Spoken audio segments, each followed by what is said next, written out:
What's going on, everybody? K to the 2 here with PPL Division 2 Season 4. This is Week 3, and we are 0-2, going up against another 0-2 team. Now, I haven't been very pleased with my own play as of late, and I think it's about time to turn that around, and I'm getting tired of uploading losses to my channel. So let's go ahead and let's take a look at what I'm bringing. If you guys don't know exactly what I'm bringing, make sure to check out the team builder, which will be in the description down below if you want to know exactly what I'm bringing, why I'm bringing it, all the exact spreads and stuff. However, I am going to go over a quick overview of each of my mons. Keldeo is physically defensive with Rest Talk, Scald, and Toxic. Victini is Adamant Choice Band. Toxapex is Shookaberry, just a standard set. Blissey has Rocks and Hidden Power Ground. Hydreigon is Scarfed, and Serena is physically defensive as well. Looking at the team that Shroom has brought, he has brought the Salazzle, which I was pretty much expecting. He brought both Mamoswine and Terrakion. Amazing pairing, especially against my team. He brought Necrozma, which can be very scary, and then he also brought some hazard removal in the form of Mandibuzz. So let's go ahead and hop right into the game. Not really much to talk about. Let's just hop right into it. Keldeo is going to be my lead choice, as I am expecting a lead Mamo or a lead, possibly even Terrakion. I match up well against pretty much anything that isn't Necrozma, and even against Necrozma, just based on what he could potentially bring, I am expecting him to actually be more physical. So right here, I am going to click Toxic against the Salazzle. Why is that? Well, because I'm a man. No, that's it's because I expected the Vaporeon to come in, because I didn't think he would want to let Salazzle get weakened, because he could use that to get a Toxic against the Toxapex later on. So I expected him to switch out, and he does. He goes into Vaporeon, and here's where I start making a series of plays in which I switch around the Vaporeon in order to get into exactly what I need to get into, really. So I'm going to go in with Blissey here, because I can take whatever it wants to go for. Even if it wanted a Toxic, I can take that, because I do have Natural Cure, except he reveals the Roar, and he's going to get poisoned. Or he's going to take the poison damage, and already we can see that it's racking up. So I'm going to go for the U-turn, get off some extra little chip damage, start wearing it down a little faster, and I'm going to go into Victini on the predicted Ice Beam, and that's exactly what comes out. I was half expecting Ice Beam, half expecting another Roar, and we can see that this Vaporeon is already starting to get a lot of damage on it. So right here I'm going to U-turn, and I'm going to go back into Blissey, and it looks like it should die to Toxic, which would be a little less than ideal, because I want to get up my rocks before this Vaporeon goes down. He's going to go for the Scald on Blissey here, get the burn, which is completely fine. As I said, I have the Natural Cure, which is completely fine.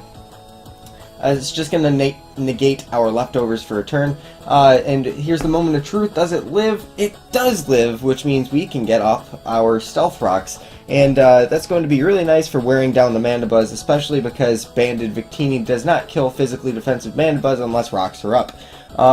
So that's going to be very nice. It's going to be nice for the Salazzle, because Salazzle dies to Hidden Power Ground, which I have on this Blissey, after Stealth Rocks. So that's going to be very nice. So anyway, he gets a Wish Up in the air before he ends up going down. And that is a dead Vaporeon. So right off the bat, we are doing fairly well. Keldeo picks up the first kill of the match. And unfortunately, I kind of didn't want to be in here with Blissey when Vaporeon died, because I knew there was a possibility that he could go into Terrakion and start setting up, or into Necrozma and start setting up. And that's exactly what he's going to do. He's going into Terrakion in order to force me out, and he's going to Sword Stance up. Now, right here, I thought about this play. I was like, please don't Please don't Please don't be a Z move. Because I cannot live one of those, but I can live whatever else he wants to go for, and as you can see, we are chewing that close combat. And because he does drop his own defense for us, we are going to be able to take out this Terrakion with Dropkick. So right off the bat, we are in the lead, 6-4. Huge threat, Terrakion gone. Huge thing, well, like, all of his fire resists are gone. Well, Salazzle is technically one, but it's not going to take a V-Create.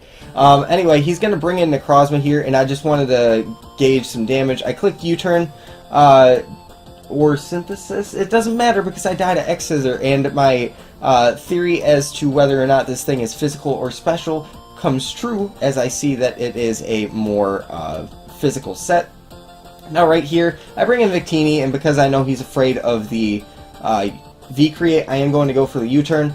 I could have just clicked V-Create and killed this Mandibuzz right now, which would have been absolutely amazing. But I did not want Mamoswine coming in this early in the game. So I'm going to go for the U-turn. I see that it is a Rocky Helmet Mandibuzz, and I'm going to go straight into Hydreigon. Now, the reason I'm doing this, I know I cannot kill this Mandibuzz from where it is with Dragon Pulse. I get very close here, as you're going to see. However, even modest max special attack Hydreigon is not going to be able to do enough to Mandibuzz. I do 45 max to a physically defensive Mandibuzz, which is what this turns out to be. So right here, I'm staying in and spamming Dragon Pulse in case he wants to risk going for Defog a little too soon. So I'm basically just trying to punish him for staying in and defogging until he gets to a range where he can live 2 Dragon Pulses, in which case I'm going to end up finally switching out. Also, the bright side of this is that I could potentially get a crit by spamming Dragon Pulse. So right here, I believe is when I go into... Nope, I go for one more Dragon Pulse as he's going to go for another Roost. Because he was still in range to die to 2 Dragon Pulses from where he was. But he is going to make the smart play, go for Roost one more time. So we've wasted a few Roosts on this Mandibuzz, which is very nice. And I know he's probably going to defog here. So I'm going to switch out. And I'm going to go into Keldeo. Now, you might think this is a weird switch, but I don't think he's going to be carrying Brave Bird against me, because he's already shown Roost. Of course, you run Roost. Defog, because he kind of needs it on his team. It's his only Hazard removal. I'm going to miss a Toxic here, by the way. I was expecting something like U-turn and Taunt, or Foul Play, or any of that. No room for Brave Bird is what I'm trying to get at. So I felt that Keldeo, especially because I am physically defensive, will be able to do a fine job in coming in against the Mandibuzz. Now right here, because I do miss the Toxic, it's going to not be the greatest. Anyway, I'm going to go for another Toxic on the Necrozma, knowing I can take anything it wants to go for, even a Psycho Cut. And right here, he is going to Toxic my Keldeo, because he does figure out that I am a little bit more of a bulky set, so he wants to get some chip damage on it rather than trying to a KO it, which is definitely a good play. So right here, I'm going to go for the Scald, and it's going to bring this Salazzle down to its Sash, which I was not expecting at the time. However, it is very good prep on his part, and he's going to be able to save his Salazzle still for one more potential Toxic. So I'm going to go straight into Blissey here. And I know that because he did get off the defog earlier, I can just go ahead, go into Blissey, and get up my rocks on this Salazzle. He's not going to stay in, knowing he can't do any damage to me, and also knowing that he has a Mamoswine that he can go straight into in order to pressure Blissey. If this thing was sashed, I would have been able to break its sash as well. So he's at full health, not a broken sash on this. So that's going to be very nice. I'm just going to be able to stay in here and click S-Toss and put this thing in range to die to Dark Pulse from Hydreigon, which is very nice. He wouldn't have been able to kill with an Earthquake from here, even if he is Life Orb, which he is, as we can see. We are going to get off the Seismic Toss, and it's going to do about 25-30%. Exactly what it should do to a no HP invested Mamoswine. And he's going to end up going for Icicle Crash, expecting us to potentially switch out, but I just decided, you know what, we're going to sack Blissey here. I don't need it anymore, especially if I can keep my rocks up. Salazzle is removed from the game. So I'm going to go straight into my Keldeo here, and I'm just going to click Scald, as he is going to make the switch into his Salazzle in order to sacrifice that. So we are doing fairly well here, as he has only been able to take out our Blissey, I believe, or Blissey and Serena at this point. So we are in the lead. He only has Necrozma, Mandibuzz, and Mamoswine left. All three of which, as long as Mandibuzz does not have Taunt, Toxapex can beat.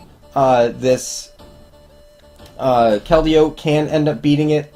And then also, Victini kills all three of them. So right here, I am going to go for the Scald against the Necrozma. I know he can't really do anything. If we got a burn against it, that would be very, very nice. However, he does have the Lumberry, which is going to save him here. And he's going to go for the Psycho Cut, do a lot of damage with the critical hit, which means I have to switch out here. Less than ideal, but we are going to take that in stride, because Keldeo would have ended up being sacrificed to Mamoswine's Earthquake later on anyway.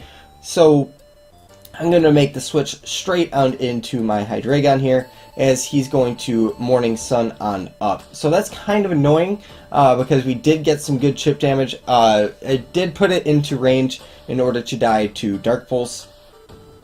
But now I'm going to go ahead and U-turn out. I am expecting an X-Scissor to come my way, and if that is the case, I'm going into my Victini, in which case nothing on his team anymore lives a Banded V-Create. So he's going to actually, he does go for the X-Scissor, which isn't even going to bring us to half, and because I know he is not really physically defensive, I am going to be able to pick up a kill here with V-Create. And because he does have a little bit of damage still on this Mandibuzz, with the Rocks damage, it guarantees that it will die.